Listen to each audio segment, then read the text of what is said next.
It was supposed to be another day in the courtroom, another case, another round of legal tactics. But today, everything changed. Justice Amy Coney Barrett, sitting as the pillar of legal authority, never saw it coming. No one did. The doors of the courtroom creaked open, and there she was, Jasmine Crockett, standing with the weight of an entire nation's sorrow on her shoulders. Her hands weren't just holding a case file. They were carrying a truth that had been buried for far too long. A truth that could shake the very foundation of justice. You see, this wasn't just a trial. This wasn't just another legal battle. This was a moment when the truth was finally going to be laid bare. And in that room, Justice Barrett would be forced to face the consequences of a decision that had cost a life. The tension in the air was palpable. The room held its breath as Jasmine took her place, and with one simple, unrelenting truth, she was about to make sure no one could ever look away again. Would Barrett crumble under the weight of her own guilt, or would she try to silence the truth just one more time? This isn't just a case, this is a reckoning. The courtroom was quiet, almost unnaturally so, the kind of silence that only happens when the air gets too thick with tension. Every breath felt borrowed, every glance heavy with unspoken questions. At the front of the room, Justice Amy Coney Barrett adjusted her robe. Her fingers brushed the edge of the bench, slow and deliberate, as if grounding herself. From the outside, she looked composed, like always, but something in her eyes betrayed her. The calm was rehearsed, the fear, that was real. Then the doors opened, and in walked Jasmine Crockett, not as a politician, not as a lawyer, as a woman who had run out of patience, as a daughter of a grieving mother, as a voice for someone long buried without justice. She moved with quiet force. No need to rush, no need to explain her presence. Everyone in that room already knew something was about to shift. Jasmine didn't glance at the cameras. She didn't nod at the crowd. Her eyes were locked on one person, Justice Barrett. She reached the center, placed her folder on the table, lifted her chin. "Your Honor," she said, her voice calm but charged. "Today, I bring forward evidence that was never supposed to exist in this courtroom.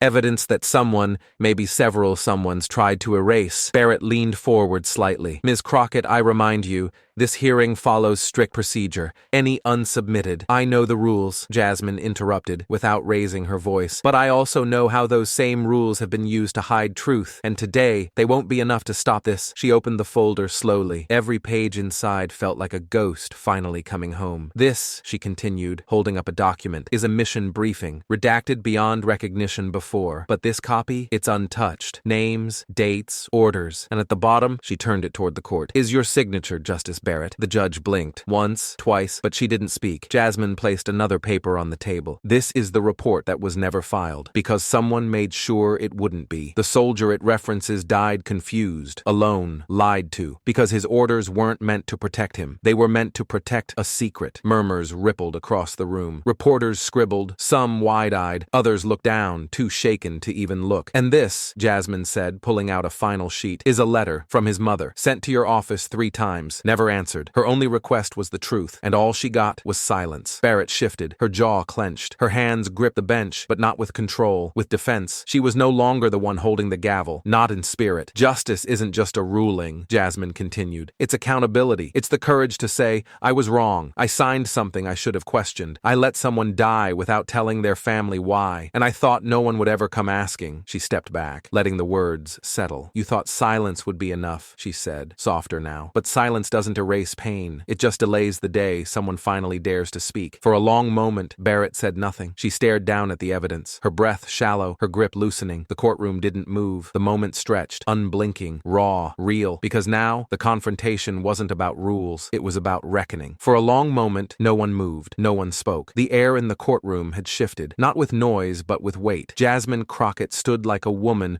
who had already wept her last tear. She wasn't holding a speech. She wasn't reading from a file. What she held in her hands was heavier than that. It was truth. Her eyes scanned the room, not to intimidate, not to plead, but to remind everyone why they were there. Then, slowly, she turned away from the judge's bench and faced the courtroom. Her voice, when it came, was steady but quiet. No anger, no theatrics, just something raw, unfiltered. "This," she began, holding up a flash drive, "is a recording of a private conversation between Justice Amy Coney Barrett and her aides, 3 months after Elijah Watkins died." A gasp rippled across across the room. She didn't flinch. She played the audio. Barrett's voice, cold and clinical, echoed from the speakers. At first, the words seemed benign, standard procedural talk, but then it shifted. Her tone hardened. She referenced the Watkins file. She spoke of optics. She spoke of sacrifice. And then she said the words no one in that room would forget. He was a risk we had to take. The room froze. A defense attorney scrambled to object, citing privacy violations and inadmissible evidence. But his voice sounded hollow, like someone reading a script in a room that had stopped caring about the rules. Jasmine didn't answer him. She didn't need to. Instead, she walked to the witness stand and paused. "I didn't come here to embarrass anyone," she said softly. "But I will not watch a grieving mother be called unstable. I will not watch a dead soldier be reduced to a footnote in a classified memo. And I will not stand down while the truth is buried." Justice Barrett didn't speak. Her face had gone pale. Her lips parted, as if searching for a defense that didn't exist. The courtroom wasn't a courtroom anymore. It had become a reckoning. Then Jasmine did something no one expected. She stepped aside. The double doors at the back of the courtroom creaked open again, not to reveal a witness, but something far more haunting. A wooden chair, old, worn, faded from years of use. Jasmine carried it forward with both hands, like an offering. She placed it next to the stand and gently rested her palm on the backrest. This was Elijah's chair, she said. Breakfasts, birthdays, homework. It waited for him every time he came home. He told his grandmother, "Don't let anyone else sit in it. I'll be back." She paused. Her hand trembled once, then steadied, but he never sat in it again. The silence was suffocating. Somewhere in the back, someone wept. Others stared, wide-eyed, barely breathing. The chair was just wood, but it was also everything that had been taken away, and Jasmine made sure no one in that room could forget it. No more debates, no more redacted pages, just one empty chair and the courage to say why. The courtroom had grown silent after the storm Jasmine had unleashed, but as the room held its collective breath, it was clear. The true weight of the moment was yet to come. For all the courage Jasmine had displayed, there was still one person who had to answer. Justice Amy Coney Barrett, seated at her elevated position, had always believed that she could control the course of the trial. But now, as Jasmine's words echoed in the courtroom, the truth was beginning to settle in, and with it, the haunting consequences of her own decisions. Barrett had spent years carefully crafting an image of unshakable resolve, of being a leader above the law's reach. But now, standing on the other side of her own actions, that image was beginning to crumble. The burden of the truth weighed heavily on her conscience. She could feel it pressing against her chest, threatening to break through the mask of control she had worked so hard to maintain. In a moment of stark vulnerability, the room watched as Barrett's face flickered with the signs of guilt. Her eyes, once so certain and unyielding, now betrayed a flicker of doubt. It was the first crack in the wall she had so carefully built around herself. And as Jasmine continued to hold her ground, the full weight of Barrett's decision became undeniable. For the first time in the trial, Justice Barrett was no longer the pillar of the law. She was simply a person, trapped under the crushing weight of her own choices. She had allowed a life to be lost, a family to suffer, all in the name of preserving a system that had failed to deliver justice. And now, there was no escaping it. Barrett's mistake was not one of oversight or misjudgment. No, this was something deeper, something far more troubling. It was a deliberate choice, a decision made under pressure, and in the end, it was a decision that cost a young man his life. The system she had sworn to protect had turned its back on justice, and she had been complicit in that. As she sat there, her hands gripping the arms of her chair, it was clear that there was no easy way out. The truth was out there now, and it could not be undone. The room, once filled with tension and anticipation, now settled into a heavy stillness as Barrett was forced to confront the reality of her actions. It was then, in that quiet, broken moment, that the enormity of the mistake became clear to everyone in the courtroom. It wasn't just about one man, one family, or even one trial. It was about the entire system of justice and how far it was willing to go to protect its own. As Barrett's gaze dropped to the floor, her mind began to churn with the consequences of what she had done. Every decision, every moment had led her here. The weight of her mistake was unbearable, and it was impossible to escape. The room knew it, the audience felt it, and Justice Barrett could not deny it any longer. This wasn't just a courtroom battle anymore. It was a reckoning that would change the course of history and that Barrett would have to face alone. But in that instant, the harsh reality settled in. The moment of truth had come for her too, and it was a truth that would haunt her for the rest of her life. Jasmine Crockett's courage did not appear overnight. It was built over years of pain, struggle, and an unwavering belief in justice. Her mission was not simply to win a case, but to reveal the truth. She was not fighting for herself or her career. She was fighting for those who had been forgotten, people whose voices had been silenced for far too long. Behind Jasmine's strong exterior, there There was a woman who had witnessed more than her fair share of injustice. She had seen lives destroyed by a system that failed to protect the vulnerable. The truth had been hidden, and Jasmine made it her mission to bring it to light. She was not just seeking justice in the traditional sense. She was determined to right the wrongs done to countless families who had been denied closure. This was personal for her. The decision to confront Justice Barrett was not easy. Jasmine knew it carried incredible risks. Barrett was one of the most influential figures in the country. Taking her on was not just about the case. It was about exposing a deeper, darker truth. But Jasmine's determination was not shaken by power. Her own struggles had taught her how to stand strong in the face of adversity. She had fought through pain before, and now she was ready to do it again for the people who had no voice. Every step Jasmine took toward revealing the truth was heavy with responsibility. She understood the magnitude of what she was about to do. Once the truth was out, there would be no turning back. But for Jasmine, this was not about fear or hesitation. It was about justice for the families who had been left behind. She knew the only way to truly honor the memory of those who had suffered was to speak out, no matter the cost. As she walked into that courtroom, her heart was pounding in her chest. It was not the fear of failure that made her anxious. It was the weight of the truth she was about to reveal. What she was about to expose would change everything. The people she fought for would finally have their voices heard. And, as terrifying as it was, Jasmine was ready to do it. There was no turning back once the truth was laid bare. Jasmine knew the fight would not be easy, but she also knew that silence was no longer an option. She could not allow herself to be silent when so many others had suffered in silence for far too long. She could not sit back and let the injustice continue. Her courage came from the families who could no longer speak for themselves. Jasmine was not afraid to make the sacrifice. She had made countless sacrifices in her life, and this moment would be no different. But what she had not anticipated was the emotional toll it would take on her. The weight of the truth, the burden of so many broken lives. It was something she had to carry, and yet she knew it was a burden worth bearing. The truth needed to be heard, and Jasmine was the one who would make sure of it. Justice Amy Coney Barrett had always been a staunch defender of the law. Throughout her career, she had believed in the power of the legal system to deliver justice. But as she sat in the courtroom listening to Jasmine Crockett, something shifted. What had been a place of order and authority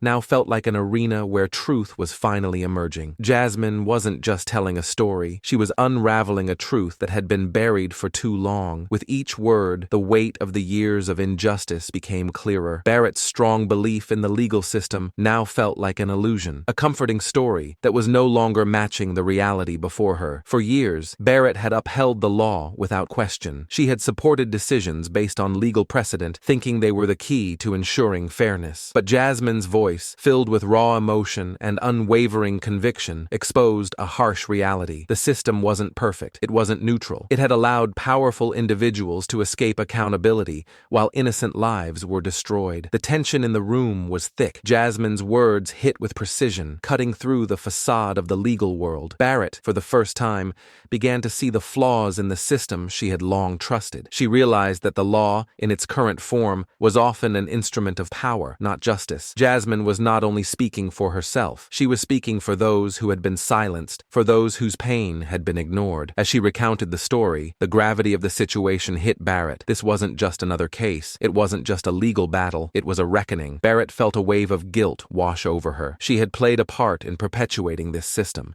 in upholding decisions that had favored the powerful. She had been part of a machine that had failed to protect the vulnerable. And now, in this courtroom, she was faced with the truth she could no longer ignore. As Jasmine finished her statement, the room fell silent. The truth had been spoken, and it was undeniable. The system was broken, and Barrett could no longer defend it. She could no longer pretend that the law was infallible. It was clear that the law had been manipulated to protect those who didn't deserve it, and it had ignored the cries of those who needed it most. Barrett's moment of clarity came not from the law, but from the realization that justice had to be about more than just following rules. It had to be about people, about lives, and about ensuring that the truth was always given its place. The legal system wasn't meant to protect the powerful. It was meant to protect the innocent. For Barrett, this was the moment that changed everything. The walls of her long-held beliefs crumbled. The truth had been spoken, and there was no going back. The system could no longer ignore the cries for justice, and Barrett knew that from this point on, she would never look at the law the same way again. It had been a day like any other in the courtroom. The legal world,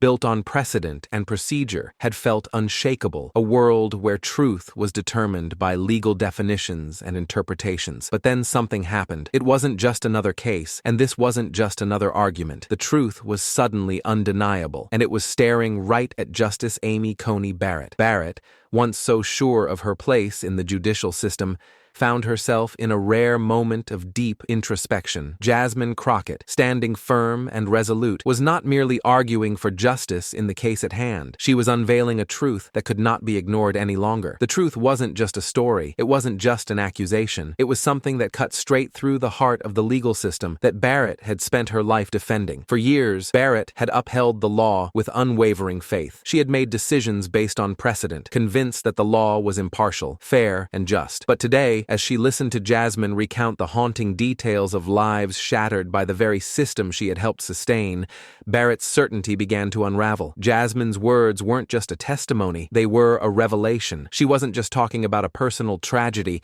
she was speaking for every person whose voice had been stifled by the weight of power. She spoke of a system that allowed the guilty to hide behind legal loopholes, of lives lost and families torn apart because justice had failed them. In that moment, Barrett felt a shift within herself. It was subtle, yet profound. The scales of justice she had always trusted suddenly felt unbalanced. She could no longer ignore the uncomfortable truth that the legal system she had fought so hard to protect had often served those who least needed its protection. The system had failed the vulnerable, had failed the innocent. Her thoughts were interrupted as Jasmine finished her statement, but the room didn't seem to breathe for a moment. The words that had just been spoken echoed through the silence, and the weight of their meaning pressed heavily on Barrett's shoulders. It was undeniable. The truth had been laid bare, and Barrett couldn't look away. In the quiet aftermath, as the room absorbed the impact of Jasmine's words, Barrett felt an overwhelming sense of guilt. She was no longer simply a judge. She was a witness to the flaws in a system she had once revered, a system that had overlooked the cries of the people it was meant to protect. This was Barrett's moment of clarity. It wasn't a moment of victory, nor a moment of defeat. It was a moment of truth. And as she looked out across the courtroom, she realized that the weight of that truth was far heavier than any legal precedent she had ever known. The truth was simple. The law, when it ignores the voice of the people, is no longer just. For the first time, Barrett understood what it meant to be part of something bigger than the law, a movement, a reckoning, a collective voice rising up to challenge the very foundations of a broken system. In that moment, the weight of her decisions was no longer a distant thought. It was personal. The law was no longer a tool to protect power. It was a beacon for the powerless. The world outside the courtroom was waiting. The cameras, the reporters, the onlookers, they all waited for one moment, one confession that would change everything. Justice Amy Coney Barrett, a figure once seen as the immovable pillar of legal authority, was about to speak. But this wasn't going to be just another statement. This was going to be a reckoning, a moment when the truth would come crashing into the public's consciousness. As Barrett stepped into the spotlight, the weight of her confession hung heavily in the air. There was no more denial, no more legal jargon to protect her from the truth. The room fell silent, and the cameras focused solely on her. Her usual confidence seemed to have evaporated, replaced by an unfamiliar vulnerability. The justice, known for her unwavering stance, was now standing at the crossroads of personal accountability and public exposure. Jasmine Crockett's words had already shaken the foundations of the legal system, but now it was Barrett's turn to face the consequences of her own choices. The moment she opened her mouth, it was clear to everyone watching that this was not a carefully crafted speech designed to preserve her reputation. This was raw, unfiltered truth. I thought I could live with it. Barrett's voice trembled, cracking under the weight of what she had kept hidden for so long. I convinced myself that silence was the better choice, that protecting the system I swore to uphold meant protecting the wrong things. Her confession wasn't just a personal admission, it was a public reckoning. Every word was a revelation, every sentence a dismantling of the facade she had so carefully built. The camera zoomed in, capturing every tear that threatened to fall from her eyes. The woman who had once been untouchable now appeared human, vulnerable, and deeply regretful. But the impact of her words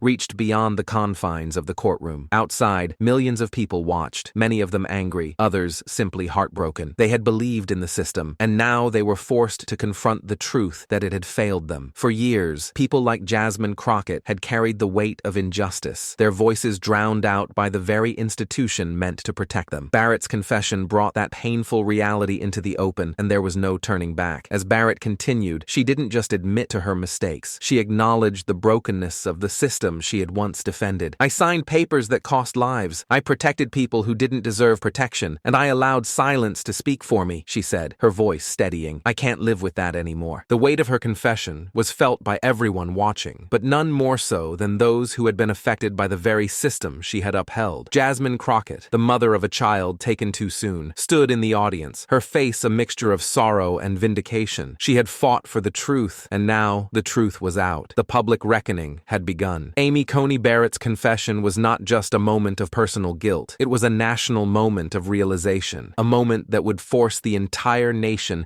to confront the truth about its legal system, about its priorities, and about the cost of silence. As the cameras continued to roll, Barrett's confession would be remembered not just as an apology, but as a turning point, a moment when justice was no longer a theoretical concept, but a living, breathing truth that could no longer be ignored. The courtroom was now empty. The echoes of the confessions and the fallout from the truth hung in the air, but Jasmine Crockett was no longer concerned with the noise. She had already won. This was no longer about a case. This was about something far deeper, something far more personal. Jasmine's journey had never been about public praise or recognition. It wasn't about revenge or retribution. It was about justice, real, hard justice for a life that had been stolen, for a family left in the dark, for a system that had failed. Standing alone in that courtroom, Jasmine had already secured her victory, not because of a ruling or a decision, but because of the courage it took to stand up and fight when silence seemed safer. The final act of justice wasn't marked by any gavel or decree. It was something quieter, something more profound. It was the peace Jasmine found within herself. The weight she had carried for so long was finally lifted, and in that moment, she knew she had done what needed to be done. She had exposed the truth, forced others to listen, and demanded accountability in a way that many had long forgotten to do. As she walked away from the courtroom that day, Jasmine wasn't thinking about headlines or future accolades. She wasn't even thinking about the justice that had been served. What mattered was the faces of those she had fought for, the mothers who had never received the answers they deserved, the families whose grief had gone unacknowledged. This victory was for them, but it was also a victory for the generations that would come after. Jasmine had given them more than the truth. She had given them the courage to speak when they felt they had no voice. She had shown them that silence does not protect you, it harms you, and when injustice is left unchecked, it will only grow. As she stepped out into the sunlight, Jasmine could feel the weight of history on her shoulders. This wasn't just her victory, it was the victory of everyone who had ever been silenced, overlooked, or forgotten. The true victory wasn't in the public recognition, it was in the deep, unspoken change that had already begun. The ripples of her courage would continue to spread for years to come, and for Jasmine, that was enough. She had fought, not for herself, but for the truth, and in that fight, she had secured something far more meaningful than a courtroom win. She had secured justice for the countless voices that had never been heard. The journey had been long, filled with moments of overwhelming pressure, sleepless nights, and countless questions that kept Jasmine awake. But now, as she turned down the familiar street leading to her home, a sense of calm slowly washed over her. She had fought a battle for the truth, but it was the love of her family that had carried her through it all. The courtroom, the media, the pressure of justice, it was all behind her now. As Jasmine stepped out of the car, she could see her daughter, Avery, standing on the porch. The little girl's face lit up when she saw her mother, and in that instant, Jasmine's heart found its anchor. There had been so many moments where she questioned whether her fight had been worth it, whether it was right to put her family through the turmoil, but standing there, with Avery's arms open wide, all doubts melted away. "Avery," Jasmine whispered as the girl ran to her, throwing her arms around her mother in a tight embrace. "Mommy's home." They stood there for what felt like hours, the weight of the world lifting from Jasmine's shoulders, replaced by the pure joy of being home. Her daughter's laughter echoed in the quiet street, a sound so pure that it was as though everything Jasmine had been through had led her back to this moment. Inside, the house was quiet, a sense of comfort enveloping the rooms. Jasmine set her briefcase down, taking a deep breath. The world outside might still be buzzing with the aftermath of the case, but here, in this space, it was just her family, and the warm embrace of home. There were no cameras, no reporters, no judges, just the people who had always always been her strength. Later that evening, as she sat at the kitchen table with Avery, Jasmine reflected on everything that had happened. The truth had been exposed, and Justice Amy Coney Barrett had paid the price for her actions. But Jasmine knew that justice wasn't just about the courtroom victories. It was about healing. It was about bringing answers to those who had been silenced for so long. It was about finding peace, not just for herself, but for the families that had suffered in silence. As Avery excitedly talked about baking cookies and what they would do the next day, Jasmine realized that her real victory was not in the headlines, but in the simple moments with her family. No matter how challenging the fight had been, it had led her back here, home. The evening air was calm, the world quiet around Jasmine as she sat on her porch. After all the turmoil, the chaos of the trial,